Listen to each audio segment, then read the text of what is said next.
En primer lugar, muchísimas gracias al Instituto Colombiano de Derecho Tributario por esta invitación a esta cápsula que junto con el doctor Carlos Gómez hemos preparado por considerar que es un tema de bastante interés. Para efectos de compartir lo que queremos hacer, básicamente con Carlos hemos pensado que en la actualidad conocemos que hay bastantes temas o bastantes interpretaciones relacionadas con todos los temas de las ventas o las enajenaciones indirectas de activos localizados en el país.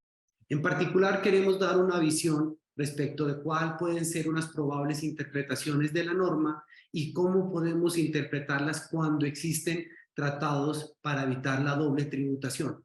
Pero y aquí se van a presentar dos situaciones en los casos que estamos analizando o que queremos analizar. Entonces, básicamente, para ya entrar en materia, en el primer caso es importante señalar que tenemos una estructura internacional en virtud de la cual el punto de contacto con Colombia es una sociedad española, una holding española que tiene acciones en una sociedad colombiana. Esa sociedad española o holding española, a su vez, es poseída, o los propietarios son un inversionista de Suiza y un inversionista de los Estados Unidos. Por lo tanto, aquí, básicamente, en esta operación lo que ocurre es que el inversionista de Estados Unidos vende sus acciones en la sociedad española, lo mismo que el inversionista suizo. Y por lo tanto, la pregunta es, ¿cuál es el tratamiento tributario de dicha operación? Doctor Carlos. A ver, esta enajenación creo que encuadra perfectamente dentro de la definición de enajenación indirecta, pues es la venta de las acciones de la sociedad española por parte de dos inversionistas extranjeros, y esa sociedad española finalmente tiene unos activos subyacentes que son las acciones de la sociedad colombiana. La norma dice que la operación se debe analizar como si la enajenación de acciones se hubiera realizado directamente. Eso, en mi criterio, tiene dos consecuencias opuestas o distintas a las que va a plantear el doctor David. Lo primero es que se debe considerar transparente o irrelevante en la transacción a la entidad española. Y eso hace que la operación se analice desde el punto de vista de los dos inversionistas que están enajenando. Así las cosas, tenemos que ir caso por caso para ver si hay algún convenio que aplique. En el caso del inversionista de Estados Unidos, pues es una jurisdicción sin convenio. No cabría duda, en mi opinión, de que este inversionista de Estados Unidos, al ser el vendedor del activo subyacente de manera indirecta en Colombia, debe presentar una declaración de renta dentro del mes siguiente a la enajenación, y si hay obligación de pago de tributos, pues lo tiene que hacer. Un caso distinto sería el del inversionista suizo, pues ahí sí, como el hecho económico relevante es la enajenación de acciones por parte de ese residente en Suiza de unas acciones en Colombia, aplicaría el convenio para evitar la doble imposición entre Suiza y Colombia. En ese caso, el artículo 13 dice que la potestad tributaria es solo del país de la residencia, en ese caso es Suiza, y por lo tanto, la operación no sería grabada en Colombia a pesar de ser considerada una enajenación indirecta. Perfecto. Por otro lado, también queremos plantear una interpretación teniendo en cuenta la literalidad del artículo 90-3, donde señala que para efectos de las enajenaciones indirectas, señala que se debe tener en cuenta como si la enajenación del activo subyacente se hubiera realizado directamente. Adicionalmente, el artículo 93 también señala que cuando el primer punto de contacto en Colombia sea una sociedad nacional, se entenderá que el activo subyacente son las acciones. Si nosotros interpretamos estos dos aspectos literales de la norma, implicaría que lo que se está enajenando en Colombia son las acciones de la holding española. Y en este orden de ideas debemos hacer la ficción o el tratamiento que pasaría si es la entidad española la que estuviera enajenando las acciones. En ese contexto, tenemos que necesariamente aplicar las reglas que establece el tratado para evitar la doble tributación entre Colombia y España. Y en este orden de ideas, en virtud del artículo 14, perdón, del tratado, encontraríamos que cuando España, al tener la posición 100% de las acciones en Colombia y haciendo la salvedad de que esto su valoración no corresponde a bienes inmuebles, esta transacción no estaría grabada en Colombia.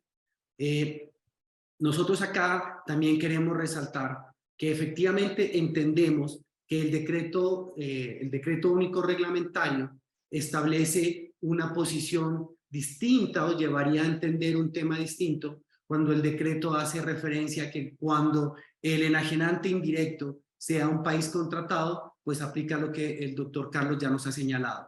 Sin embargo, revisando esta posición, consideramos que es importante la literalidad de la norma para hacer la ficción del tratado. Y en ese orden de ideas, teniendo en cuenta que es una holding española quien tiene la participación en Colombia, se deberían aplicar las reglas del tratado.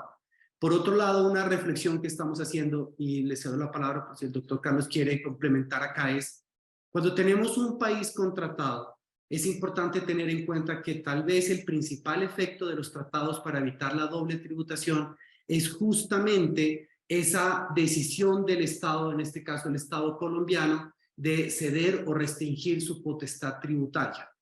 Y por lo tanto aquí entra un conflicto más de fondo y es si yo tengo celebrado un convenio en virtud del cual hay unas reglas, si aplicarían o no estas reglas de aplicación que, como lo explicó Carlos, implicaría desconocer la presencia de la entidad española. En mi criterio, el tratado hace que prime esta interpretación y por lo tanto se le debería dar el alcance del tratado. Como podemos ver, de las dos interpretaciones pues tienen resultados distintos. En el caso digamos, del nivel al que se debe analizar la venta de acciones y las consecuencias tributarias en Colombia, y estamos partiendo de la misma parte del artículo 90-3, simplemente que con una interpretación distinta, y es el significado de la norma cuando dice que la operación se debe analizar como si la enajenación de acciones se hubiera realizado directamente. Esa es una forma de concluir frente a este caso. Perfecto. Y ahora siguiendo con el siguiente tema o el siguiente caso que tenemos, pues básicamente en este mismo escenario puede pasar que la holding española se liquide y en ese escenario debería tener un tratamiento tributario sobre esa operación. Si quiere, doctor Carlos, le cedo la palabra. Aquí, digamos, hay dos puntos bastante importantes. El primero es, digamos, yo voy a abordar el caso desde la misma tesis, y es que a mí me parece que se debe analizar desde el nivel de los inversionistas de Estados Unidos y desde Suiza, que son quienes serían potencialmente enajenantes indirectos en la operación. Lo primero es que hay un concepto de la DIAN en el que básicamente se dice que al liquidar la holding española, confluyen en el mismo sujeto, es decir, en los inversionistas, la calidad de enajenantes y adquirentes, y que por eso tienen que cumplir con el régimen de enajenaciones indirectas. No se debe dejar de lado que la definición que está en el decreto único reglamentario dice que enajenación directa es cualquier forma de transferir la propiedad. Entonces, si yo me voy al caso del inversionista suizo primero, si se aceptara esa tesis, el inversionista suizo está protegido por el convenio y la operación no sería agravada por las mismas razones que expuse en el caso 1. En el caso del inversionista de Estados Unidos, no hay convenio. Sin embargo, yo creo que hay posibilidad de interpretar que ese mismo inversionista no tiene que cumplir con las obligaciones del régimen de enajenaciones indirectas, porque el activo subyacente es la sociedad colombiana para él. Luego, él no está transfiriendo la propiedad de esas acciones en virtud de la liquidación, porque el hecho económico relevante sería que un inversionista extranjero, en este caso Estados Unidos, enajenara las acciones de una sociedad colombiana, y no lo está haciendo porque el subyacente sigue siendo de su titularidad. Entonces, yo creo que ahí digamos, no se cumple con el requisito de transferir la propiedad, y por lo tanto esa liquidación no tendría implicaciones en cuanto a las enajenaciones indirectas ni para el inversionista de Estados Unidos ni para el inversionista suizo. Y un punto adicional es que, ¿quién es el enajenante aquí realmente? Si la holding española tiene las acciones colombianas y se entiende que las está transfiriendo en virtud de la liquidación o de la disminución de capital, podría entenderse que esa enajenación, si la hay, es una enajenación directa, porque España, que es el propietario directo del activo subyacente, está transfiriendo la titularidad de esas acciones.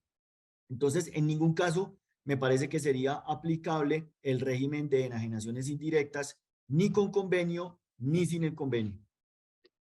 Muy buena, súper interesante, digamos, que en la tesis que estoy defendiendo, a mí me parece que uno empieza por la parte final que señala Carlos, y es, si ponemos en perspectiva quien estaría transfiriendo las acciones en el evento de la liquidación, pues es la sociedad o la holding española. Y en ese orden de ideas, reitero que el activo que se estaría transfiriendo son las acciones de la sociedad colombiana, y por lo tanto las reglas que deben aplicar son las reglas del convenio para evitar la doble tributación en Colombia. Y es que aquí nuevamente me parece importante resaltar el efecto que tienen los convenios, que es la facultad, o perdón, la restricción a la facultad que tienen los países para gravar.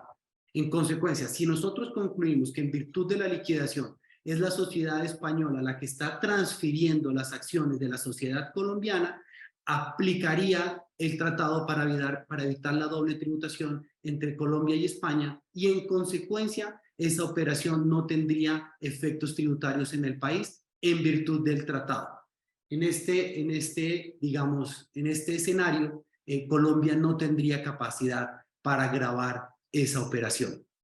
Digamos, un poco ya para cerrar nuestros aportes, básicamente, por mi lado, quisiera señalar que me parece importante que cuando estemos frente a estas operaciones, analicemos siempre cuál es el país que hace el vínculo con Colombia, o como lo señala la norma, cuál es el primer punto de contacto con el país. Y si en ese análisis del primer punto de contacto con el país tenemos que el inversionista es un residente en un país con el cual Colombia tiene un tratado para evitar la doble tributación, deberíamos aplicar el tratado. Doctor Carlos, le cedo para que concluya. Yo creo que también se debería tener en cuenta el principio de sustancia sobre la forma, porque las aproximaciones que se están teniendo al régimen de enajenaciones indirectas por parte tanto de la administración como de los contribuyentes, como de los asesores, es bastante formalista por la misma redacción de la norma y por los hechos económicos que ahí están incluidos. Entonces, a mí me parece que no se debe dejar de lado que lo que quiere, en verdad, la norma con la inclusión de este hecho generador es gravar la transferencia de propiedad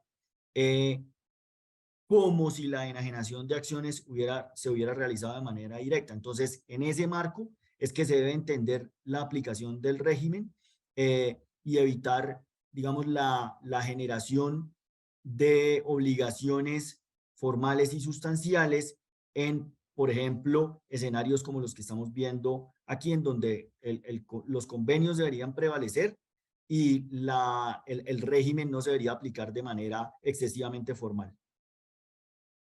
Perfecto. Bueno, nuevamente muchas gracias al Instituto Colombiano de Derecho Tributario por esta invitación, y bueno, reiteramos nuestra absoluta disponibilidad. Muchas gracias. Gracias.